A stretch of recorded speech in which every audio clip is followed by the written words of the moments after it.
है कीटोमियम। तो कीटोमियम एक प्रकार का क्या है, कवक तंतु हाइफा है, जिसके माध्यम से ये कागज का वस्त्र सूत्र एवं वस्त्र होते हैं, उनमें क्या होता है कीटोमियम के माध्यम से इसमें क्या होता है रोग उत्पन्न होते हैं, जिसके कारण ये क्या होता है कागज वगैरह ये और जो आपके वस्त्र उद्योग है ये सब क्या होता है वस्त्र होते हैं ये क्या होते हैं सड़ जाते हैं, नष्ट हो जाते हैं।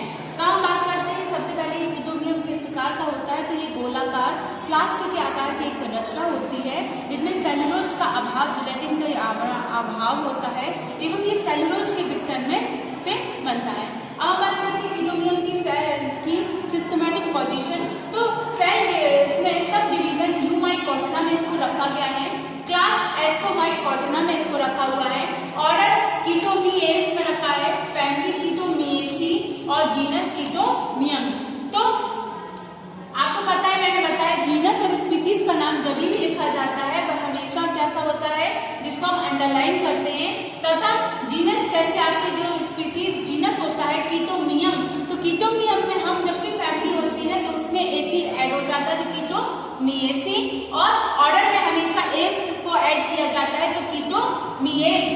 तो इजीली आप इस ट्रिक से याद कर सकते हैं। अब हम बात करते हैं सिस्टमैटिक पोजीशन के बारे में कि किस प्रकार से इसमें रिप्रोडक्शन पाया जाता है और ये कहाँ पाए जाते हैं। तो इसकी 180 तक जातियां पाई गई हैं। तो विभिन्न जातियों के आधार पर इसकी कार्य की रूपरेखा के आधार पर एवं ये फिजियोलॉजी के अनुसार ये क्या होते हैं भिन्न होते हैं, तथा इसकी अनेकों जातियां पाई गई, जिसमें से हम आपकी कीटोमियम ग्लोबोसम तथा कीटोमियम इलेक्टम अनेक जातियां हैं, और अनेक जातियों में भिन्न प्रकार का रिप्रोडक्शन एवं उनमें कार्य की देखी गई एवं उनकी कार्य की एवं उनकी संरचना मॉर्फोलॉजी के आधार पर ही उनको पहचाना जा सकता है।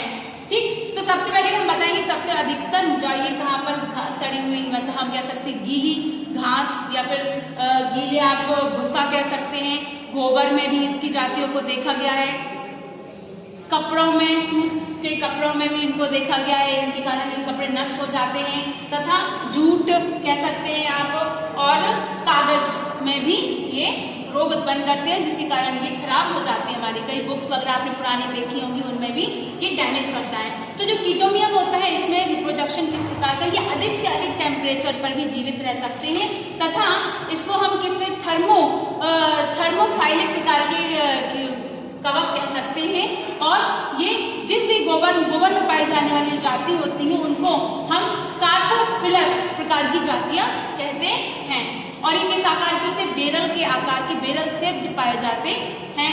अब हम बात करते हैं इसकी जो रिप्रोडक्शन की, तो इसमें सेक्सुअल रिप्रोडक्शन के अलावा जो वेजिटेटिव रिप्रोडक्शन होता है और ये सेक्सुअल रिप्रोडक्शन इसमें अभाव होता है, नहीं पाया जाता है। इसमें सेक्सुअल रिप्रोडक्शन में भी कुछ विभिन्न प्रकार के ट्रेड्स वगैरह देखे गए हैं।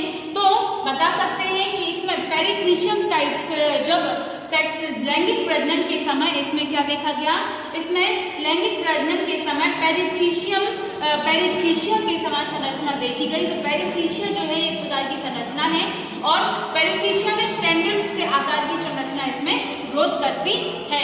इसमें एंथीरिया और आपके आर्चिगोनिया वगैरह कुछ भी नहीं पाए जाते हैं, मतलब हम कह सकते हैं कि नर एवं मादा जनक एंथीरिया आर्चिगोनिया के रूप में नहीं पाए जाते हैं। और हम स्टार्ट करते हैं, इसमें फल्का फ्रूटिंग बॉडी पाई जाती है, जिसमें आप जो एसाई देख रहे हैं, एसाई बनते हैं और एसाई में एस्कोस्पोर्स भी बनते हैं।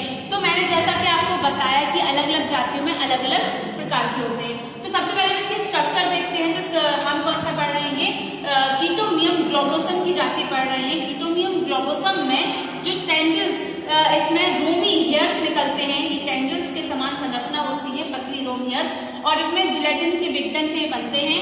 ठीक है, और साथ ही साथ हम कह सकते हैं इसमें जो ये निर्माण होता है, जो टेंडल्स रोमी हेयर्स होते हैं, जो कैसे होते हैं, इनमें सेप्टा पाए जाते हैं। मध्य में आपको दिख रहा है सभी टेंडल्स में सेप्टा होते हैं, तो अलग अलग जातियों में होते हैं। कहा जाता है कि इसकी कुछ इलेक्टम जाति होती है, जिसके जो टेंडल्स होते हैं नीचे के वो स्ट्रेट होते हैं, इरेक्ट होते हैं, तथा ऊपर के टेंडल्स कैसे होते हैं, स्पाइरल आकार के होते हैं। तो यहाँ पर जो ऊपर एपेक्स होती है, कहा जाता है कि जिसमें अग्रक भाग होता है, इस अग्रक भाग में क्या होते हैं, किसका निर्माण होता है, अग्रक भाग में पेरिथीशिया, हम कह सकते हैं कि यहाँ पर जो पेरिथीशिया के अग्रक भाग में एसआई का निर्माण होता है। एसआई के अंदर कॉलम के आकार की ये ग्रुप बना के कॉलम के आकार के क्या पाए जाते हैं, कॉलम के आकार की काले डार्क कलर की इसमें एस्कोस्पोर्स भरे रहते हैं। किसके अंदर, एसआई। और एसआई कहाँ पाए जाते हैं, यहाँ पर अग्र भाग में निर्माण करते हैं।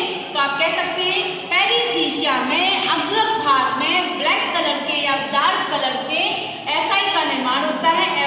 वो भी किस कलर के, कॉलम के आकार के एस्कोस्पोर्स का निर्माण करते हैं। और जो एस्कोस्पोर्स यहाँ पर एक क्या पाई जाती है, जब ये परिपक्व हो जाते हैं, मैच्योर हो जाते हैं, तो यहाँ पर एक ऑस्टियोल छिद्र बन जाता है।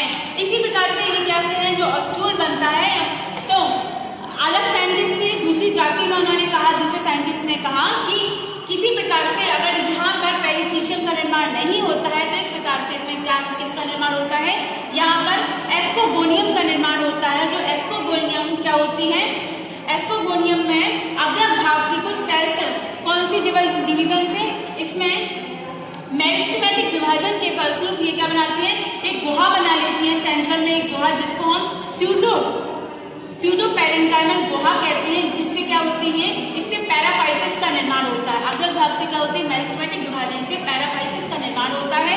और यही पैराफाइसिस डिवीजन करेंगे, विभाजन और ये ग्रोथ करते हैं।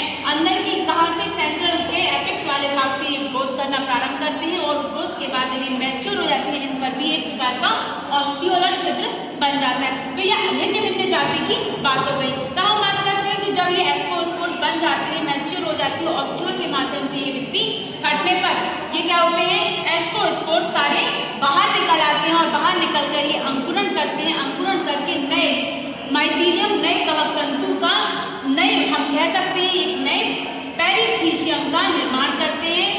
ठीक है, और इसी प्रकार से ये सेक्सुअल रिप्रोडक्शन इसी प्रकार से इसमें दर्शाया जाता है, क्योंकि इसमें प्रॉपर नहीं दिखाया गया। अब हम बात करते हैं, इसको कहा जाता है कि इसको कल्चर मीडिया में बहुत आसानी से उगाया जा सकता है, प्राप्त किया जा सकता है। तो इसको अगर हम सेलुलोज कल्चर मीडिया में सेलुलोज को फिल्टर पेपर पर इससे क्लियर कराते हैं, तो इसमें कपड़ों पर, रेसे पर, किसी पर भी आसानी से इसकी फ्रूटिंग बॉडी क्या है आपकी, एसआई और एस्कोस्पोर्स, ये एसआई फ्रूटिंग बॉडी बहुत जल्दी ग्रोथ करते हैं जब इसमें क्या डालते हैं, सेलुलोज को कल्चर मीडिया में तैयार करने पर। और अगर इसमें सुगर फॉस्फेट का हम रोल डालते हैं, सुगर फॉस्फेट से इसमें स्पोर्स की वृद्धि बहुत जल्दी होती है कल्चर मीडिया में तैयार करने पर। एवं साथ ही साथ विशुद्ध कल्चर में तैयार करते हैं, तो इसके जूट, विशुद्ध कल्चर को जूट पर अगर हम इससे क्रिया कराते हैं तो भी इसमें स्पोर्स की वृद्धि बहुत जल्दी होती है। तो इसी प्रकार से ये कल्चर मीडिया का संवर्धन भी हो गया, आपका ये सिस्टमैटिक पोजीशन हो चुकी है, ये इसका रिप्रोडक्शन भी मैंने आपको क्लियर कराया। ठीक है, थैंक यू।